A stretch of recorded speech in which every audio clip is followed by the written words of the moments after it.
Torej, dober večer in lepo pozdravljeni v imenu Goriške knjižnice Franceta Bevka na domoznanskem večeru z literati Goriškega literarnega kluba Govorica. Prijazen in lep dober večer seveda voščim tudi našim današnjim gostom, članom literarnega kluba, magistri Darinki Kozinc, gospe Olgi Kolenc, gospodu Milanu Petku in gospodu Andreju A. Golobu. Pogovor z avtorji bo vodil urednik in založnik Robert Titan Felix iz Zavoda za umetnost in kulturo Volosov hram, Pesnica pri Mariboru. Torej, prijazen pozdrav vsem in dobrodošli. Danes bo torej govora o poeziji in prozi, preden pa našim gostom predam besedo, naj omenim še nekaj splošnih informacij o poteku današnjega večera in o platformi Zoom nasploh. Torej, dogodek poteka v živo na Facebook profilu Goriške knjižnice. Vsi, ki želite dogodek spremljati, se lahko tudi v času aktivnosti povezave prosto in kadarkoli povežete in pridružite sledenju dogodka. Pri tem imate dve možnosti, lahko ste vidni z vklopom kamere ali pa svojo vidnost skrijete z izklopom vaše kamere na računalniku. Dogodku pa lahko prisluhnete kadarkoli. Lepo prosimo, da v času pogovora izklopite mikrofone. Vaše vprašanja postavljate ob koncu dogodka. Verjamemo, da bo za to dovolj časa, saj je povezava aktivna do 19:15. V času trajanja dogodka vprašanja lahko vpišete tudi spodaj v chatu. Avtorji vam bodo potem ob koncu dogodka sigurno odgovorili tudi nanje. Obvestiti vas moramo tudi, da se dogodek snema. Po srečanju v živo bo ogled posnetka možen na knjižničnem Facebook profilu in tudi na YouTube kanalu Goriške knjižnice. Takole, zdaj pa predlagam, da kar začnemo. Torej, še en lep pozdrav vsem. Beseda je vaša, gospod Titan Felix, izvolite.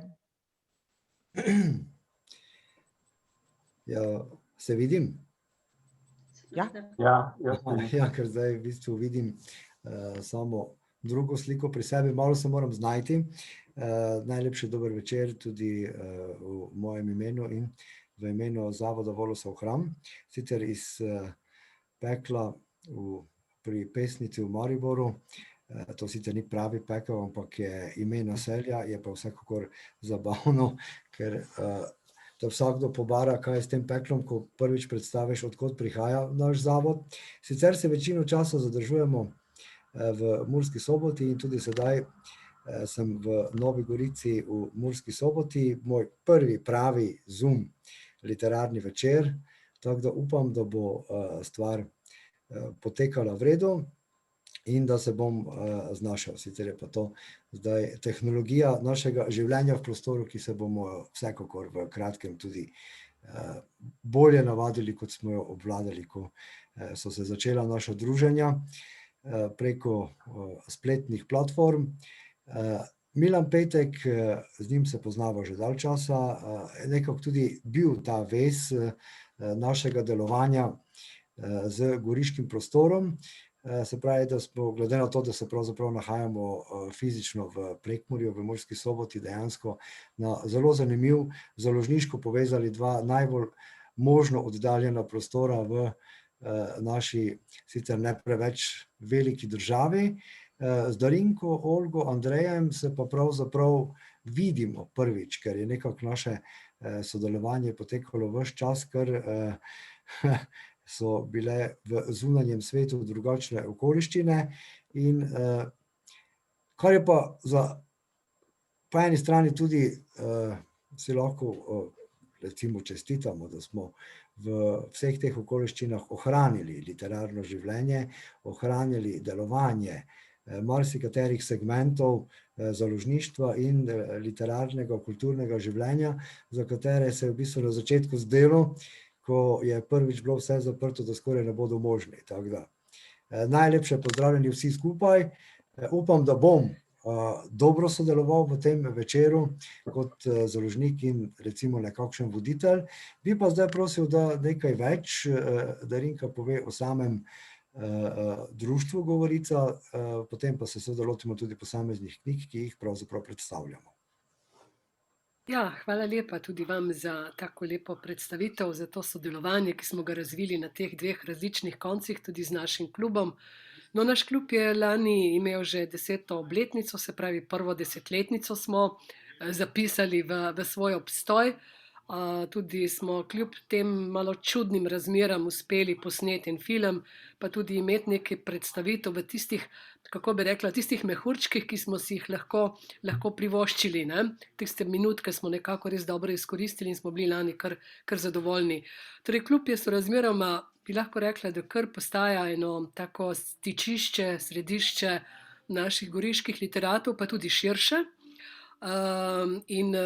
Zdaj, kako se posvečamo različnim temam, je seveda odvisno včasih od leta, imamo pa nekaj tudi stabilnih tem, tako kot sta Gregorčič in pa France Bevk, torej treba imeti tudi nekaj spominskega, ne samo tega tekočega, ampak drugače pa zdaj, odkar imamo svoje prostore in tako moram reči, da postajamo kar tako nekako povezani kot družina. Jaz tudi moram reči, da nekateri zelo pridno sodelujejo in da postajamo res en tak zelo prepoznaven, zelo smo prepoznavni tako v goriškem prostoru, ampak tudi že širše. Prav zahvaljujoč našim kolegicam in kolegom. In moram reči, da čisto vsak nekaj postori in je čudovito delati, no, sploh ni nobenega problema. Res sem prav vesela, da smo v tej družbi. In seveda vam vsem skupaj želim danes en tak prijeten klepetav večer ob literaturi.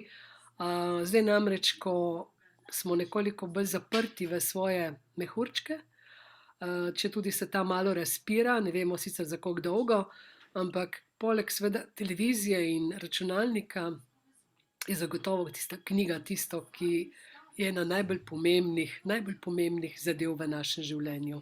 In tudi s knjigo, če se tega zavedamo ali ne, mislim, lahko prehajamo tudi meje ne samo našega mehurčka, ampak v bistvu celotne meje na svetu. Tako, zdaj bi pa jaz po tej kratki predstavitvi vrnila besedo vam in pa seveda, da nadaljujete. Izvolite, prosim. Najlepša hvala. Zdaj, na začetku sem se malo zmedel, ker nisem vedel, da samega sebe ne bom videl, ampak zdaj mislim, da sem že not v tem sistemu našega literarnega večera. V bistvu predstavljamo 4 knjige, 2 pesniški zbirki in 2 romana. Prva knjiga je išla, mislim, da kmalu po ali tik pred ali nekje tam, ko se je naše novo življenje 2020 pričelo. To je knjiga Olge Kolenc Z okna tiste kamre. Dober večer. Dober večer. Z Olgo smo v bistvu od začetka nekje lanskega leta dogovorjena za predstavitev knjige, pesniške zbirke Z okna tiste kamre. Lahko jo pokažem. Zdaj moram to točno naštudirati, če se bo videla. Se vidi? Še malo. Še malo, to je ta knjiga. Ja. Ampak nekako so okoliščine bile takšne, da smo ves čas pričakovali, da bomo ujeli kak mehurček tudi za neposredno fizično predstavitev, kar se potem nažalost ni zgodilo, oziroma se mogoče še bo. Upajmo, da se bo, in je dejansko to prva predstavitev te pesniške zbirke. Olga, te bom kar direktno vprašal, kakšen je zdaj občutek v bistvu izida življenja ene knjige, ki ima svojo fizično obliko, se pravi predvsem v knjižnici, in če jo seveda daš osebno v roke bralcu, ki pride mimo, ali komurkoli podariš, v bistvu pa nekako založniško ves čas živi v nekakšnem virtualnem prostoru pravzaprav. Navsezadnje se razen po slikah danes prvič vidiva, moram reči, v živo, čeprav je tudi to pravzaprav slika. Ja, vsako rojstvo knjige, zdaj jaz se ne smem hvaliti z velikimi rojstvi, ker imam šele drugo pesniško zbirko, je neke vrste, kot sem rekla, rojstvo. To je en tak poseben, neponovljiv dogodek, ko ti v bistvu uspe združiti, zmanifestirati in dati iz sebe pač nekaj, kar si dolgo časa nosil pa želel povedati. In krasno, to lahko rečem, da so zelo krasni, čudoviti občutki. Sicer je pa ta knjiga pravzaprav nastajala dlje časa, potem je nekaj časa v bistvu potekalo tudi, da je prišlo do izida, do same fizične oblike knjige, zdaj spet nekaj časa, da jo predstavljamo nekoliko bolj neposredno zainteresiranemu občinstvu. Se pravi, kakšen obseg časa, izkušenj, tematike pravzaprav zajemajo pesmi, ki so v tej knjigi in kaj lahko bralec od te knjige pričakuje? Ja, knjiga je tako kot prva pesniška zbirka razdeljena na 3 dele, ne. V prvem se vedno znova vračam v čudovito, čeprav težko otroštvo na Vojskarski planoti, zaradi pogojev, mislim, težko, ne. In v drugem je potem znova ta naša ljubezenska čustvena plat, ne, ženska kot ženska, ne, z vsemi svojimi, bi rekel, čustvi, napakami, slabostmi, lepimi stvarmi in tako naprej, ne. Pač je ljubezenska ta zgodba in zadnja je pa recimo potem Prebliski ob mlaju, ne, se kliče zadnji del, je pa v bistvu kar precej humorja, ne. V bistvu stvari, ki jih človek v nekem življenjskem obdobju gleda še tako razočarani ali pa nerazumeto gleda recimo, ne, na določene življenjske situacije ali pa resnice, ne. V bistvu pri teh letih mora to že nekako prevrednotiti in obrniti povleči nekaj pozitivnega, obrniti na humor in si reči pač, hvala Bogu, to je življenje, enostavno življenje. Tako mislim, iz 3 delov, ki pač nekako so tako različne pesmi, da jih ni bilo mogoče spraviti v eno samo celoto. Čeprav zdaj so ena sama celota. Ja, ampak da so pač razdeljene in to tudi, kar ste me vprašali, kaj bralec lahko pričakuje. Ja, to je vse tisto, ne, mi se v eni stvari, v eni knjigi, v enem romanu, v eni pesmi najdemo, ne, in je to potem, joj, kako je to lepo, to je naše, to je moje, ne, ker v bistvu smo vsi ljudje ustvarjeni po nekih istih občutkih, ne. In če se nekdo najde v tej zgodbi, je to fantastična njegova zgodba in je ves srečen in vesel, ko me vidi, da je pač to prebral. Če pač nekdo ima neko drugo nianso svojih občutkov, pač bo iskal nekaj drugega, tako jaz te stvari vidim.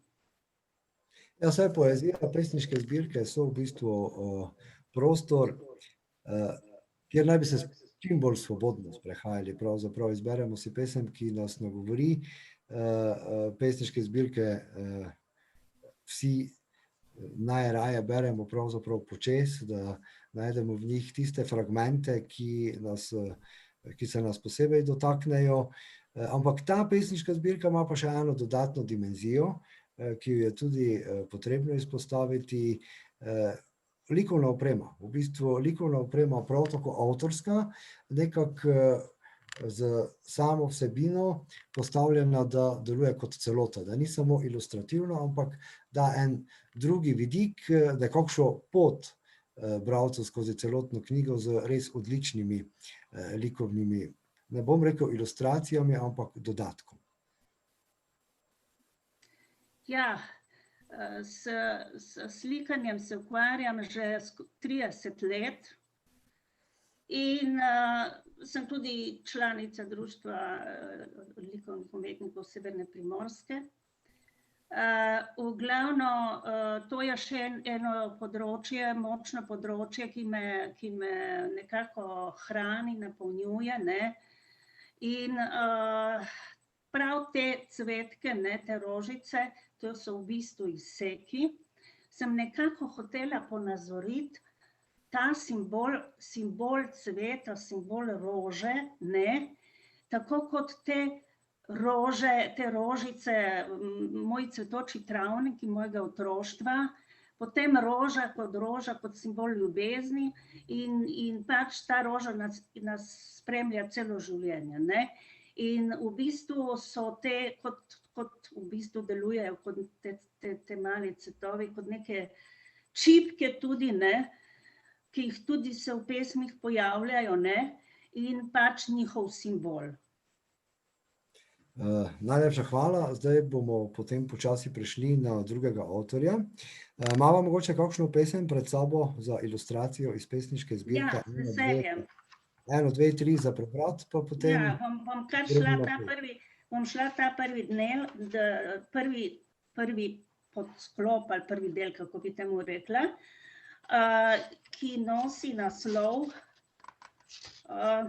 Vonj posušenega nageljna. To je ta spomin na otroštvo, iz katerega se nekako vsi celo življenje hranimo, ne, in nas spremlja in gradi neke naše temelje potem za celo življenje, ne.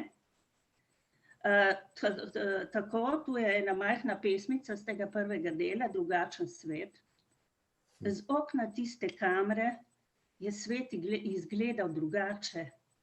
Takrat iz mene še ni odtekala kri in žrela lačnih volkov so bila še razmeroma daleč. Sedaj bomo šli na drugi del.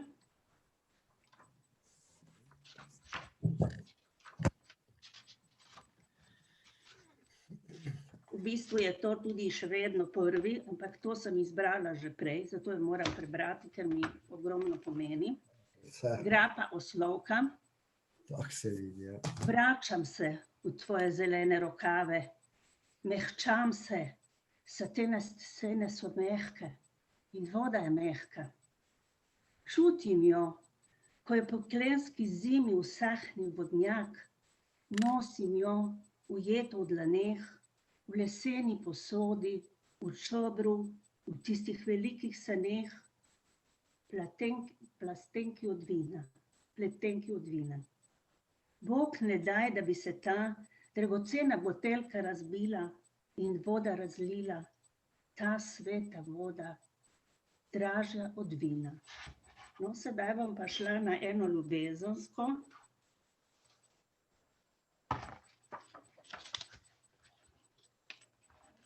Takrat so imela morje. Bila je vojna, midva pa sva se odpeljala na morje.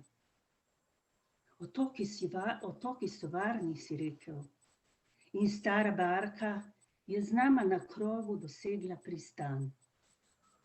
Bil je prazen, zaselki so bili prazni, ceste so bile prazne, obale so bile prazne, nikogar nikjer. Le v smer Velebita se je zaganjala smrt. Tesnova se je kot sveža smola razlila po skori, tekla sva, preko prežganih reber kopaste gore, sva se povzpele na vrh, da z vrha vidiva morje. Otok se je z nama v naročju odmikal, daleč stran od odprtega morja do odprtega morja. Nikoli še ni bilo bolj globoko, prelivalo se je kot olje zrelih oliv. Rdeča zemlja, rdeče vino, voni, ki jih je stisnila gruda, so zgoščali zrak.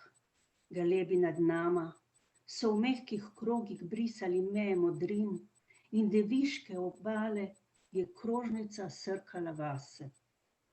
Takrat sva imela morje. Zdaj ne vem, če je čas še za eno... Za eno kratko še. Čisto kratkico. Imela sem listek, zdaj ga pa ni nikjer več.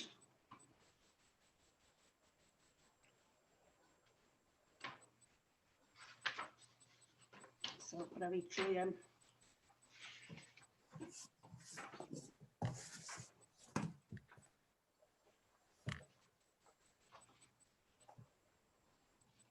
Takoj bom. Modrost. To je pa tale malo humorni del, ali ne vem, kako bi temu rekla, zadnji del pesniške zbirke. Pri 20 so mi rekli, da sem še premlada. Pri 30 sem bila že prestara. Pri 40 so mi rekli, da je vkup moj reč. Pri 50 so mi rekli, da sem v menopavzi in dali so me v dokončni odpis. Jaz pa sem stara lisica, končno začela živeti. Najlepša hvala.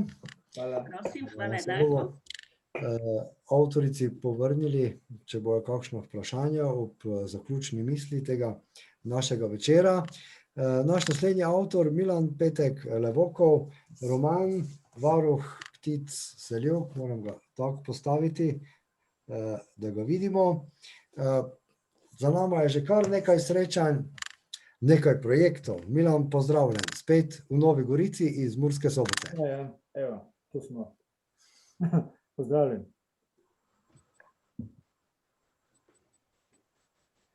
Varuh ptic Seljouk bo, zdaj pa vidimo, da je nas obiskal prvi zapis spodaj, se pravi, da ni nič narobe, zapis je.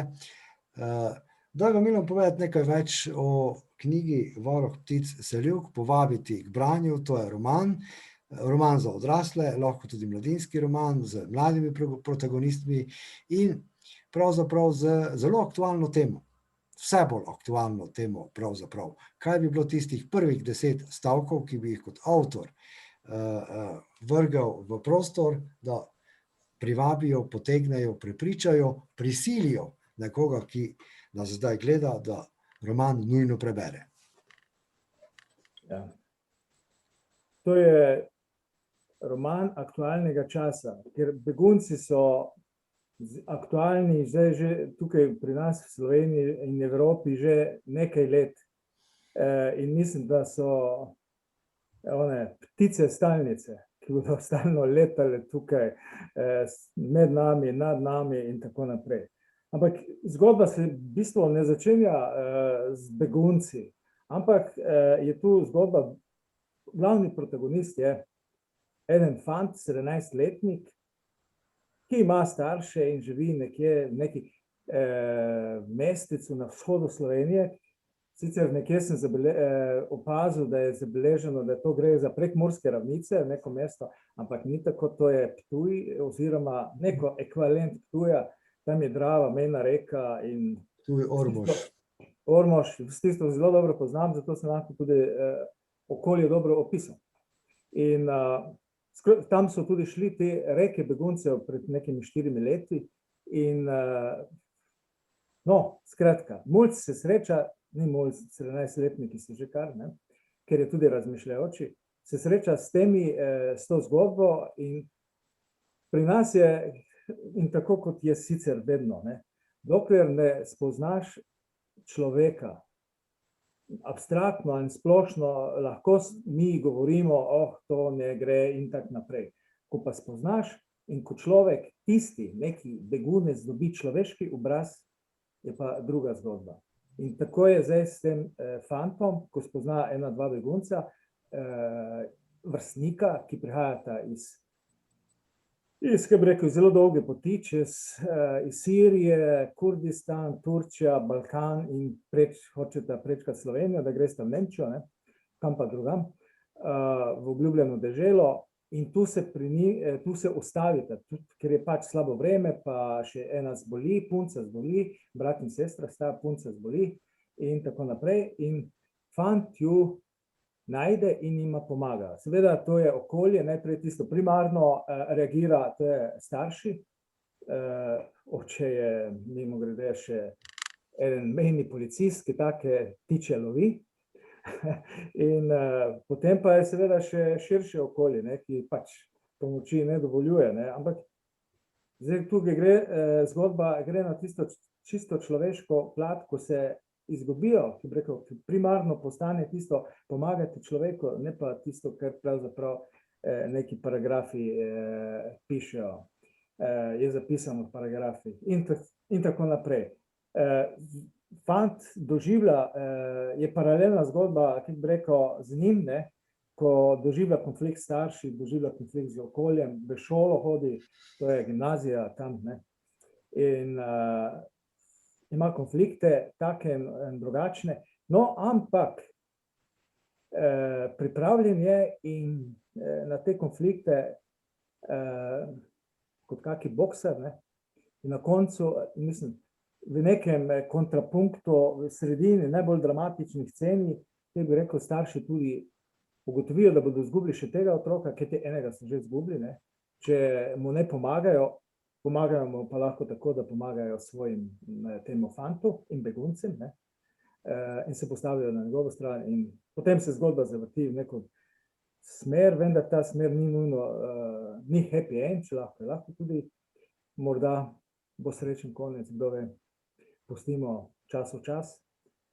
Ja, odpira veliko vprašanj, ki bi rekel, na ta vprašanja je treba si pač bralec in bralka si naj odgovorita sama, ker to je vrednote te naše družbe so, ki bi rekel, na tapeti, ne. Kaj je in kaj ni prav. Kdaj ravnamo prav, ali če pomagamo človeku, ali če se obrnemo stran in pogledamo stran in tako naprej. Ja, zgodba je dramatična na v posameznih delih je lirična in tako naprej. Ja.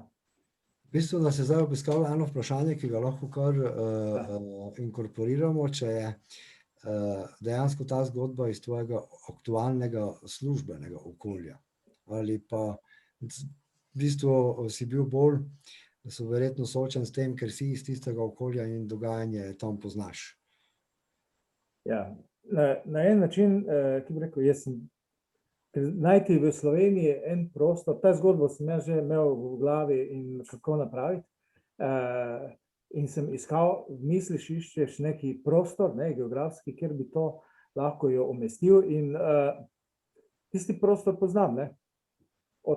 Dol od Ptuja reka Drava teče, postane kmalu mejna reka, od Borla dol proti Ormožu in tam smo hodili ribe loviti, se kopati in tako naprej, to je meja.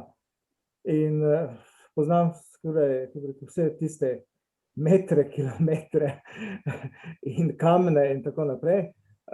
Zato mi je bilo enostavno opisati, ker jaz pravim, moraš pisati v tistem, kar veš, če ne veš, bolj težko je pisati okolje. No, tudi v tem okolju, jaz tudi en del zgodbe se dogaja, pripovedovanje tudi tam Sirija, Turčija, no, tu sem jaz spet tiste srečo, oziroma sem pisal o tistem, kar poznam, ker tam doli sem pa bil, ne, tudi.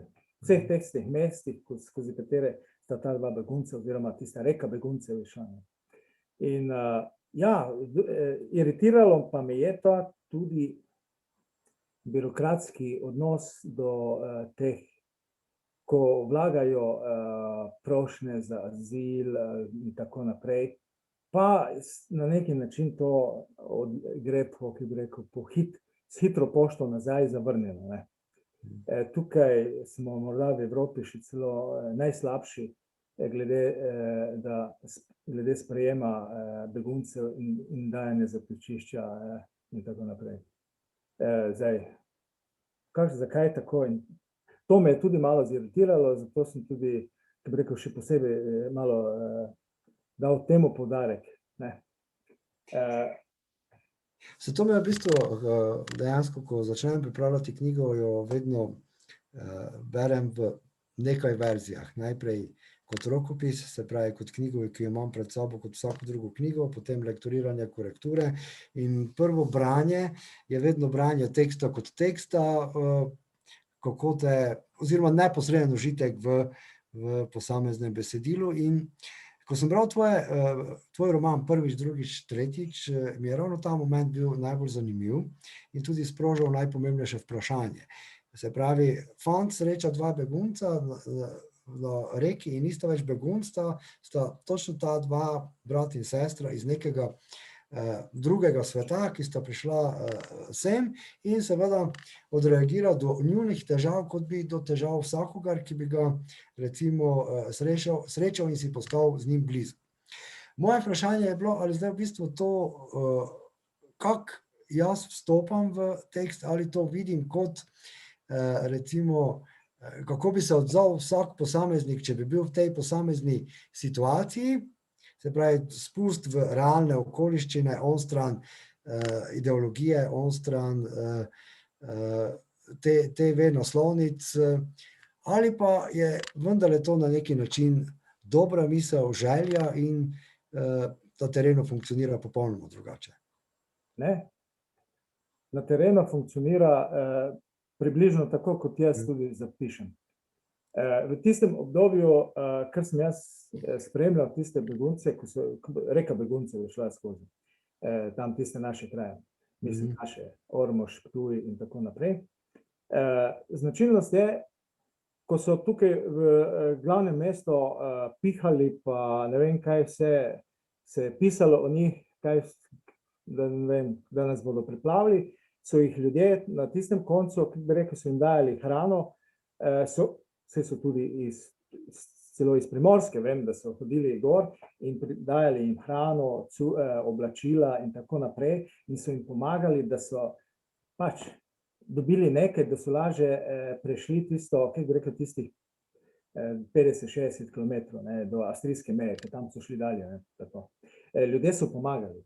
To je bilo presenetljivo, to je bilo lepo videti.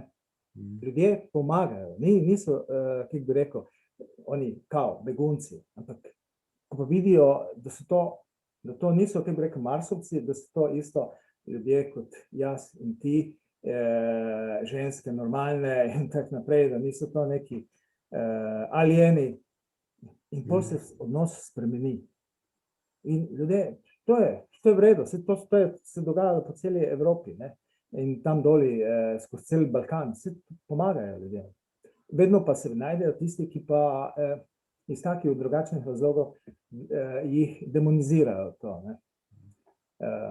Tako da, ja, to je tudi poklon tistemu delu, zato ker tistemu delu države in tako naprej, pa vsem tistim, ki so pomagali. Ja, to je v redu in morda opogumljanje takega pristopa. Ja. To je mogoče dejansko ena od bistvenih vrednosti te knjige, se pravi ta poanta, ki jo med branjem ves čas čutiš v ozadju na tak in drugačen način izrečeno, da pač ljudje lahko ostanemo ljudje in tudi ostanemo ljudje, dokler nas oblastni škorenj ne prisili, da v strahu za lastna življenja ravnamo drugače, kot sicer ne bi. To se mi zdi pomembna vrednost te knjige. Ampak madžarski filozof Bela Hamvas je v svojem tisti filozofski knjigi, eseju itd. Napisal skriti dnevnik, je napisal skrivni dnevnik, napisal, dokler obstajajo še ljudje, obstaja še upanje.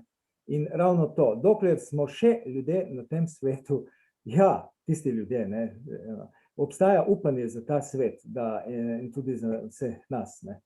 Ja. In imam prijatelja, ki je bil begunec in je pribežal sicer pred 25 leti in še več iz Bosne. Njegova zgodba je tudi, kot lahko bi jo spet napisal roman, je šel tukaj čez Hrvaško, iz Bosne, Hrvaško, vedno je mora plačevati, to so šle marke, 500 mark, 500 mark, 500 mark. In to, potem je prišel, so ga pripeljali do hrvaško-slovenske meje na območju Prekmurja, tu pa je mora iti prek Mure. Tu so se pa pojavili neki Prekmurci, tam kmetje, čolni, ga zagledajo, on ni mogel čez Muro, on bi moral plavati. In so ga dali noter, pa z nekaj še prase, ki so kupili tam pri enih kmetih, njega pa prase, pa so pripeljali v Prekmurje, pol je tam v kombi, pa so ga nekam odpeljali, ker je pri enih počakal, da je lahko poklical nekam, da so prišli po njega in tako naprej. In koliko je plačal? Nič. Dali smo jesti in piti. Ok, on pravi, dobri ljudje iz tistega konca. Tako da, to je morda malo drugače gledano. Milan, najlepša hvala.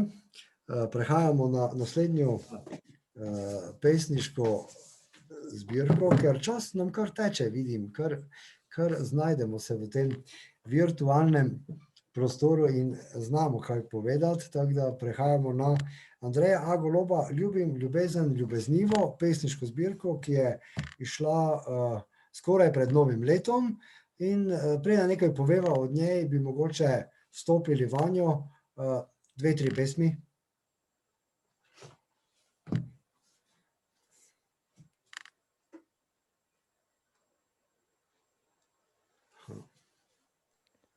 Gospod Golob, boste morali tlele se unmutati. Mikrofonček imate zaprt. Prav res, da Okej. Ja, še boste slišali, ja. Slišimo. Se pravi, osebno menim, da so te ljubezenske pesmi moje najboljše pesmi in zato sem tudi vesel, da sem jih uspel izdati. Imajo dosti pesniških sladkorčkov in morda najbolj je to razvidno prav v pesmi Nerodnež. Kako dobrotkam te drobno, dit je ramp moj, drevo razlega čez zemljo.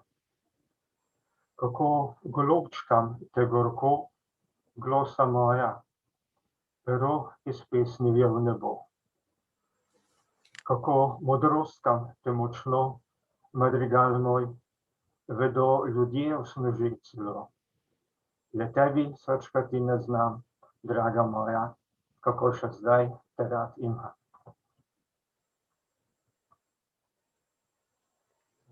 Tako. A moram jaz kaj pritisniti, da se me čez celo vidi? Mogoče malo ekran premakniti. Zdaj se vidi. Aha, zdaj se ne vidi. Zdaj ni, zdaj se vidi. Boste verjetno mogli premakniti malo ekran ali pa malček računalnik, če imate prenosnik naprej nazaj. Tako, ja, zdaj je boljše. Zdaj je boljše. Boljše, ja. Jaz sem mislil tako čez cel zaslon, sem mislil, da se vidi. To je cel zaslon, ker mi vas vidimo čez celo. Ja. Okej. V redu. Tako, še kakšno pole? Lahko, ja. Pesem 2 pa potem nekaj rečemo o knjigi. Ja. Je najlažje in najboljše predstavljati z... Ja, res je.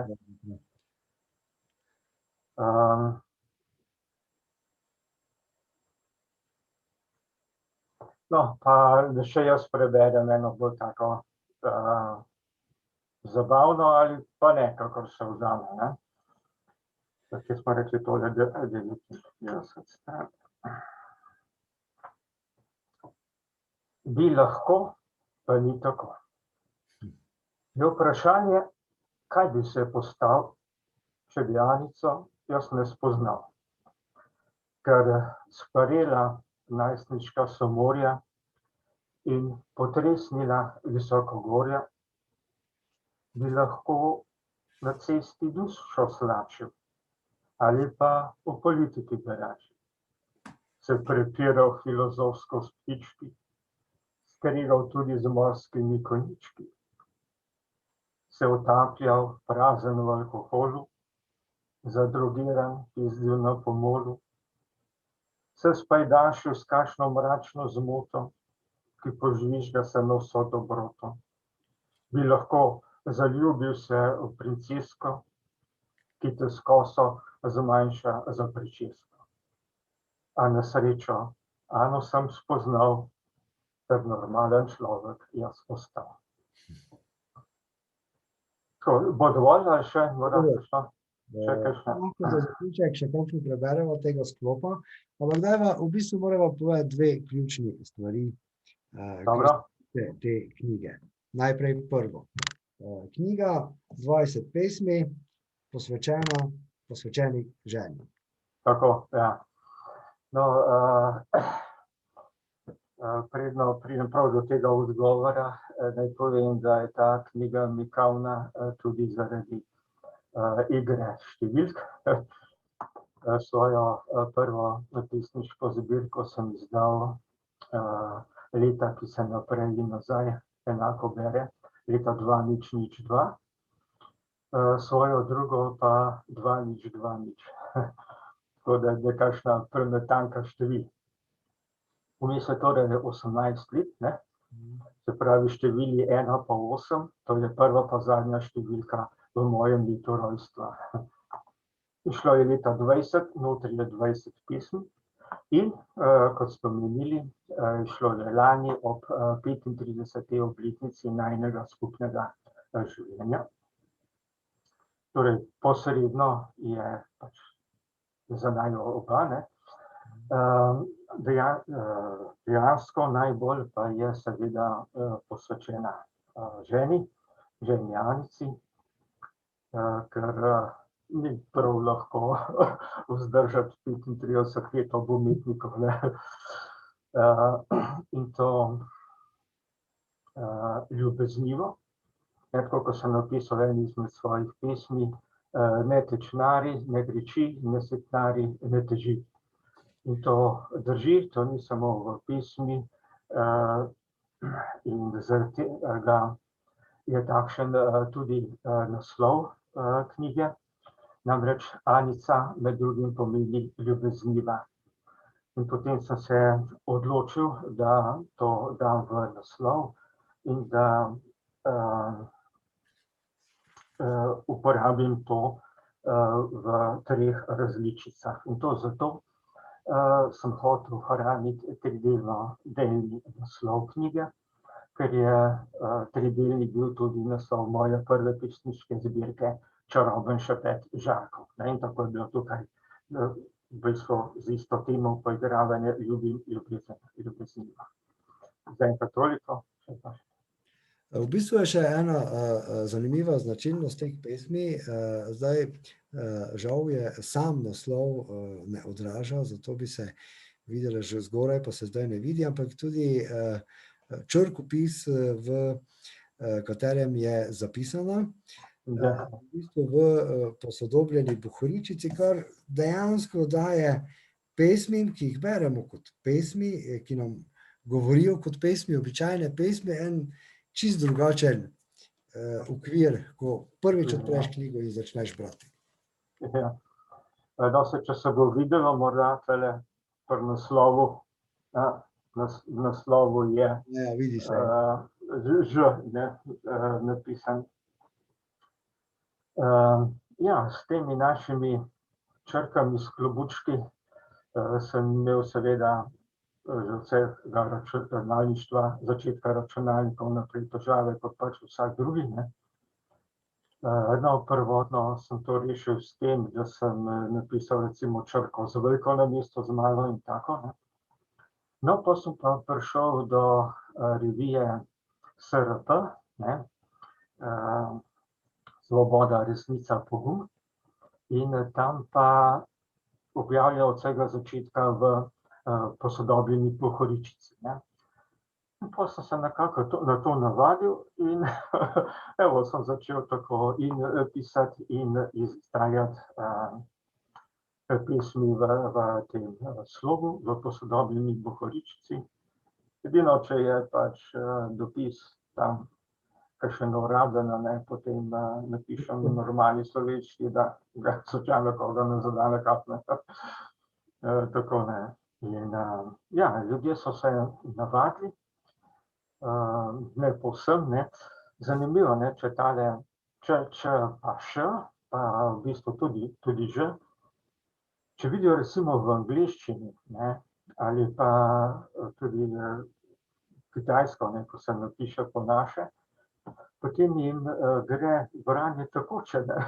Ko pa takole v slovenščini vidijo, pa se malo zahatlo, ne. Tako, ne.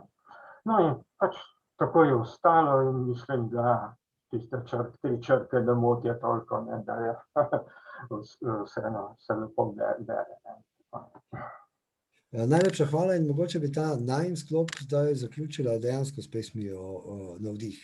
Kratka, učinkovita in meni, moram priznati, ena ljubših v pesniški zbirki. Hvala. Moški bralec s pesmijo se bojo zlahka identificirali, kljub temu, da ne odraža neposredno njihove izkušnje. Dobro, stran sem našel.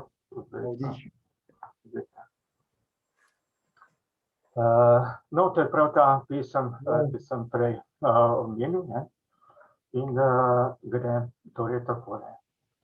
Moja dobra, krasna ženkica, kličemo jo vsi Leanica. Ne tečnari, ne kriči, ne sitnari, ne teži. In zato lahko že vrsto let nežno ponotranjeni moj svet mirno riše, sklada, besedari, nekaj krasnega za vse ustvari. Najlepša hvala. Ja, hvala tudi vam. Prehajamo na zadnjo knjigo tega večera. Predstavljamo Darinka Kozinc, Dolge sence fašizma. Zanimivo, knjiga, ki je prav tako na nek način delno in ne samo delno, malo bolj kot delno pravzaprav povezano z begunstvom. Ampak s tem begunstvom se bo pravzaprav bralec zlahka in lažje identificiral, ker je begunstvo nas samih. Pravi, begunstvo ljudi, ki so iz tega prostora na isti način bežali pred nekim drugim terorjem. Nekaj več v tej knjigi, Darinka. Ja, najprej bi čestitala vsem mojim kolegicam in kolegom, kolegici in kolegoma za ta prispevek v zakladnico slovenske literature z našega goriškega konca. Zdaj bi se pa vrnila dejansko, Milan je začel z nekim drugim begunstvom današnjega časa, ampak Primorska ima seveda zelo grenko izkušnjo dvakrat v bistvu, in sicer po prvi svetovni, oziroma med prvo svetovno vojno je bil celoten del tukaj izpraznjen. To je bila en del, jaz o tem sicer ne pišem, ampak drugi del je bil pa seveda med obema vojnama, ko so ljudje bežali pred terorjem, fašističnim terorjem. V glavnem moram povedati, da takrat so Primorsko res obglavili, ker so najprej na nek način razsilili, nagnali ali kakorkoli so zbežali zaradi tega, da so si rešili življenje, v glavnem intelektualci. Sledil je drugi val, to so bili potem obrtniki, trgovci in podobni, in dejansko so tu ostali najbolj ljudje vezani na zemljo, torej tisti najbolj revni, na katero sem pa jaz še posebej ponosna, ker so takrat znali pokazati upor. In zadnjič sem poslušala doktorja Pirjevca, slučajno na enem Zoomu, no? In on je rekel, da s tem uporom smo dejansko Slovenci pokazali, da smo narod na splošno in tle s Primorci nosimo dajmo reči, zastavo. Se pravi, to je bil, saj ne nazadnje, mislim, Milan pa Olga se še spomni, ne? Mi smo bili na obisku v Banja Luki in tam smo se srečali v bližini, kako je že tisto mestece ali vas, kako je bila Slatna, mislim, da je bilo tako, ja. Smo se srečali recimo s potomci Slovencev, Krašovcev, ki so tam prinesli nek drug razvoj, neko drugo videnje in jih imajo zelo radi in je praktično slovenska vas še danes, no, lahko tako rečemo temu, ne. Tako da je bilo to kar prisotno, tudi nenazadnje, se midva, Titan sva se pogovarjala, ne, tudi v Prekmurju ste govorili o določenem eksodusu Primorcev, pa tudi Maribor, skratka, nas je bilo, oziroma naših prednikov je bilo marsikje dosti, ne. Jaz sem imela sicer eno drugo, recimo jaz ne morem mimo Aleksandrink, ker bile so dejstvo, bile so v tem obdobju in na ta način je naša Vipavska dolina preživela. Jaz celo rečem včasih, če tudi je bilo marsikaj grdega rečenega, ampak dejansko se imamo Aleksandrinkam za zahvaliti, da so prekrižale načrte Mussoliniju, če ne bi bil ta prostor izpraznjen. In ravno zaradi njihovega denarja, njihovega služenja, torej trdega dela, pa tudi, bi lahko rekla, velikega odrekanja, je ta prostor stal poseljen. V bistvu je ta Aleksandrija tudi v tem romanu vključena, ampak je zanimivo, da na malo drugačen način nekoliko poglobi poznavanje problematike Aleksandrink, ne samo Aleksandrink, ampak celotne povezave tega prostora z krajem Aleksandrija, ker je v bistvu ženska, ki tu pomaga, ni klasična Aleksandrinka, kakor jo pričakujemo iz literature, ampak je njena življenjska izkušnja tam pravzaprav že nekoliko bolj vpeta v tisto okolje. Ja, v bistvu sem opisala praktično usodo oziroma položaj ene izmed mojih pratet, ki je imela pač to srečo, je šla kot dekle in se je dobro poročila, oziroma 2 sta se dobro poročili. To ni bilo nič izjemnega, se je kar pogosto dogajalo. Seveda mi smo nekako iz teh Aleksandrink naredili lepe vide. In recimo, če danes to omenite v prvačini, ker je bila Meka Aleksandrink, je bilo največ Aleksandrink tam, so ponavadi na to hudojezne. Potreba je narekovala pač, da si iskal delovno mesto nekje drugje. Zdaj, mislim, tu je bil tudi razkorak med 2 svetovoma, se pravi tem bolj revnim, ki je tukaj ostal in imel kontakta z tistim bogatejšim, ker namreč tam so se naše ženske večinoma srečale za visoko družbo. Je pa seveda odvisno, nekatere seveda niso znale tega izkoristiti ali pa so imele smolo ali kakorkoli, ker je pač življenje je pač tako, usode so bile različne, ampak jaz poznam nekaj zelo dobrih pozitivnih zgodb, recimo, ko jim je bila dana možnost tem praktično dekletom iz teh revnih, raztrganih vasi, so jo tudi izkoristile, ali so bile, nekako so se izobrazile s tem, ko so prišle že v stik z visoko družbo tistega časa, bogato družbo, so imele čist drugačna obzorja, čist drugačne poglede in to je izjemno zanimiv fenomen. No, v bistvu vsaka tema, ko enkrat jo odpiraš v prostoru literarno, je zanimiva, ampak se pa zlahka tudi v bistvu spremeni v nekakšen kliše in s temi Aleksandrinkami je v bistvu že tako, da jih dejansko vsi, ki ne poznamo neposredno, ampak jih poznamo bolj iz literature, ker v literaturi to je prisotno, vedno bolj v zadnjem času, vidimo kot delavke na tujem, služkinje na tujem, ki tam zaslužijo, da pomagajo doma, in je malo presenetljivo za bralca, ko pride od zunaj, da je tu v bistvu Aleksandrinka bogata teta iz Aleksandrije. Ja, drži to. Pa ni edina, ni bila edina, recimo mi pozabljamo ali smo pozabili, sicer ta ni bila ravno prava Aleksandrinka, ampak Joža Finej, rojena Sedmak iz Križa pri Trstu, je bila poročena z angleškim lordom in je bila, se pravi, kraljica aleksandrijske smetane, ribiško revno dekle. Recimo primer, to je zgodba, ki bi morali posneti film o njej, recimo pa se vsi tega nekako izogibajo. In zadnjič smo se malo zabavali v naši druščini, ki poznamo te stvari, so rekli, napiši knjigo, se pravi Joža bogatejša od Melanie Trump, pa boš videla, da bi vsi brali. Tako za zabavo. Ja. Niso samo take zgodbe, torej moram pa povedati, sve so bile tudi tragične, logično, zlasti za tisto četrtino, približno četrtino je bilo dojil, ki so doma puščali otroke, to ni bilo kratko.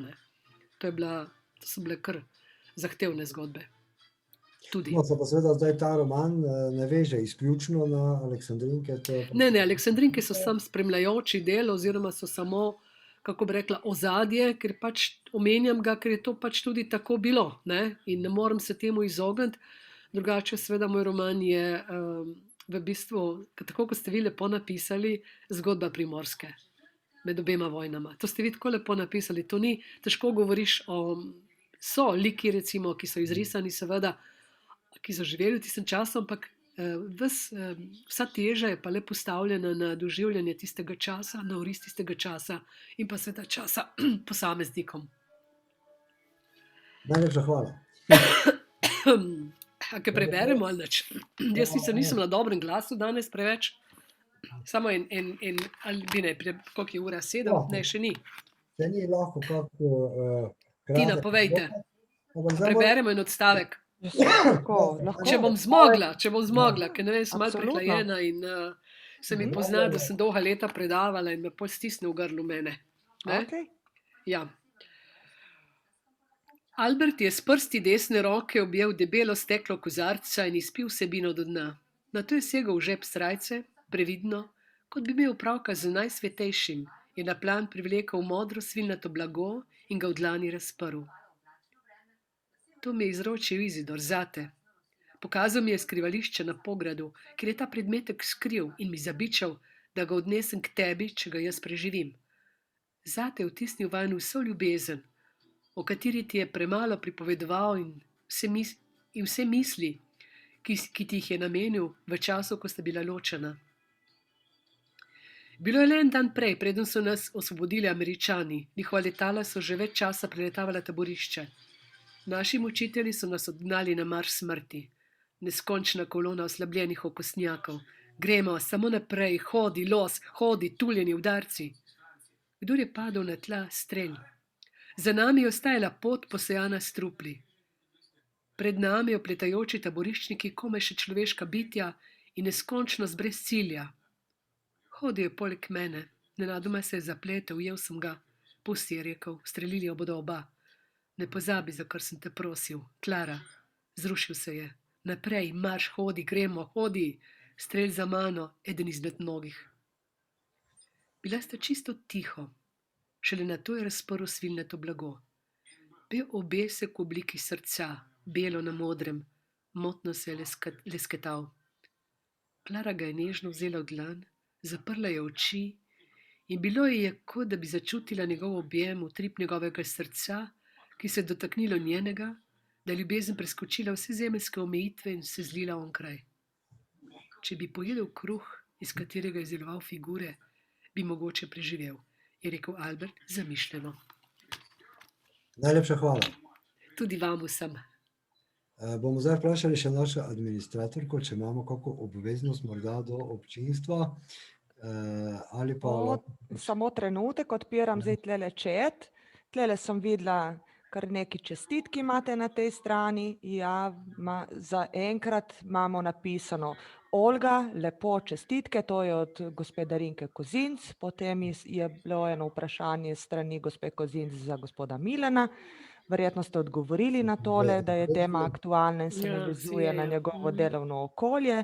In potem še tukaj je za gospoda Goloba od gospe Kozinčeve, da gre za pesniška zbirka Res enkratno darilo za zakon. Tako da, ja. Če mi dovolite samo še nekaj, mislim, ker smo že govorili o klubu, pa končujemo s klubom. Klub izdaja tudi govoriške zapise, se pravi, šli sta dve številki. Ena je prišla tudi v materialno obliko, druga je pa samo v elektronski obliki. In ravno Andrej je zaslužen, da zelo strogo in natančno urejate naše govoriške zapise. So pa izrazito literarno glasilo. Super, tudi to je lepo. A bi še kdo želel kaj dodati? Najlepša hvala vsem. Mogoče še ostali gostje, če bi kdo dodal kaj za konec. Gospod Petek, vidim, da bi želel nekaj povedati. Čestitke Olgi in Andreju za te pesniške zbirke. Lepo je. Andrej, krasno darilo. Jaz sem ženin za 35 let. Imaš idejo, Milan? Imaš idejo? Ne boš? Ne, nisem jaz tako kot Andrej. Tu moraš... Olga, jo spremljam s temi njenimi pesmami že dlje časa, vedno taka čuteča poezija. Darinka, ja, tu sem vesel, da je knjiga Ta fašizem itd. Išla, ker o tem je treba zapisati, zato ker te generacije, ki bodo pozabile, mi smo, ki bi rekel, to počasi postaja zelo, zelo oddaljeno in takrat tukaj se niti ne zavedamo, da so Primorci, Slovenci pod Italijo, pod časom fašizma, niso smeli javno uporabljati slovenske besede. To je bilo na ulici, v šoli, v uradi, to je bilo kaznivo. In tako. Kaj se je dogajalo? Fašizem se je pravzaprav začel tukaj na tem koncu. Reka, Trst in potem Milano tudi, jasno. To so bili začetki fašizma tam v koncu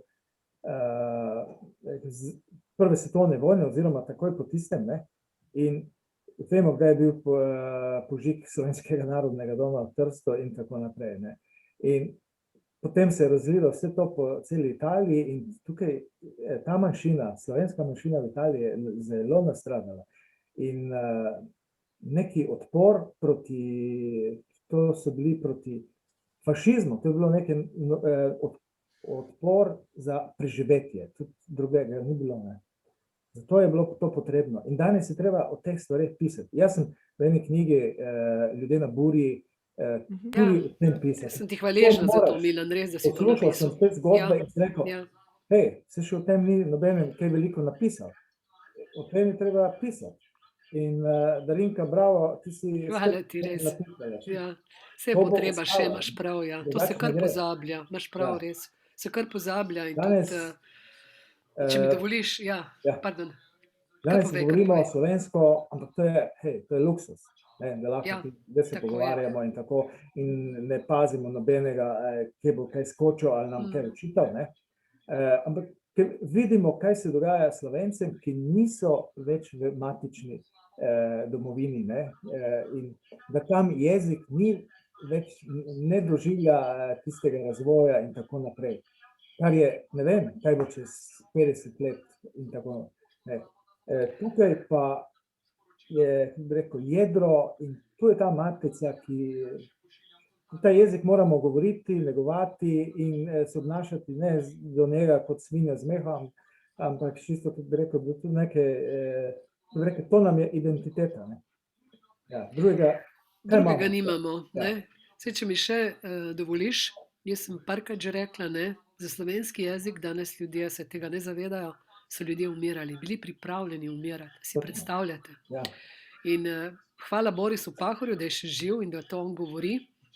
On je bil takrat najstnik, ko so mu vzeli ime in prepovedali jezik in on je rekel, da je za njega kot zelo občutljivega človeka je bilo to nekaj tako strahotnega, da je doživel živčni zlom, recimo, ne.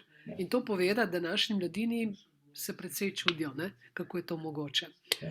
No, lepo, da smo zaključili s tem malo Še- primorskim Še tole, zaključkom. ker je aktualno, ne.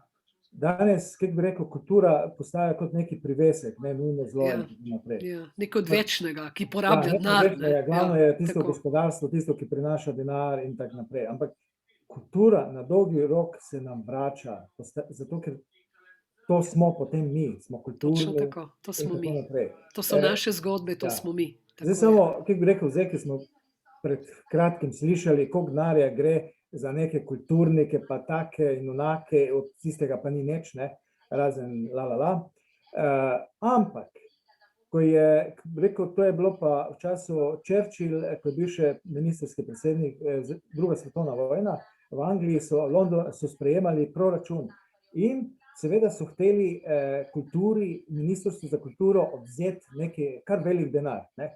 In on se zoperstavil. Rekel, to pa ne, kulturi pa ne, kulturi moramo še malo več dati, ne, kakorkoli.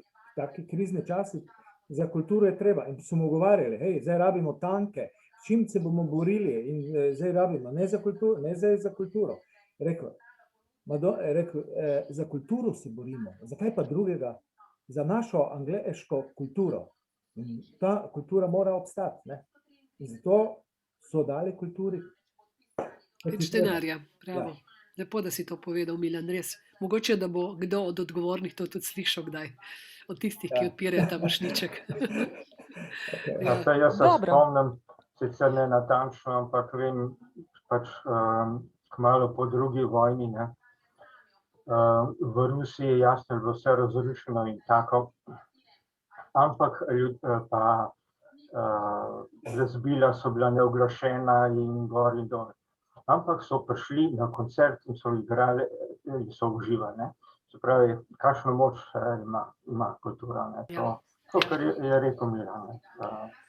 Za Ja, to kulturo nas se dela borimo. ljudi in človeške, Ja, ne, ja, velikokrat, tako, ja. tako, Tako, ne. ne, to je to, ne.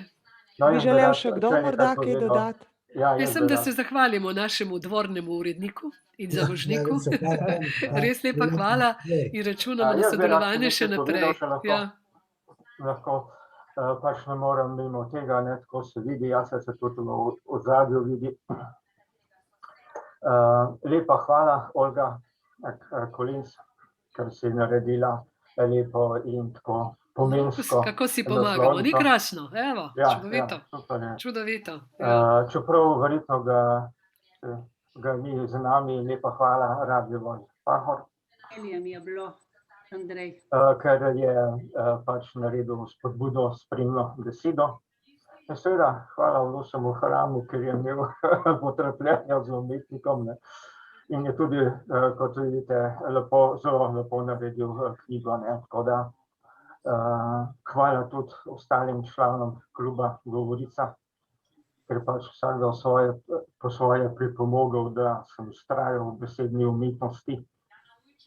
In posledično pač tudi recimo to, ker sem končal, ostal normalen človek, ne, in posledično. In pač vsem hvala za še, ne. To je to za enkrat. Dobro, torej, če ste vsi že podali svoja mnenja, potem jaz zaključujem današnje srečanje. Želim vsem uspešno delo še naprej in da se bomo kmalu spet srečali na kakšnih takih lepih stvareh. V knjižnici, ne, tudi. Ja. Srečno vsem, nasvidenje. Nasvidenje, srečno. Čau, čau. Ja.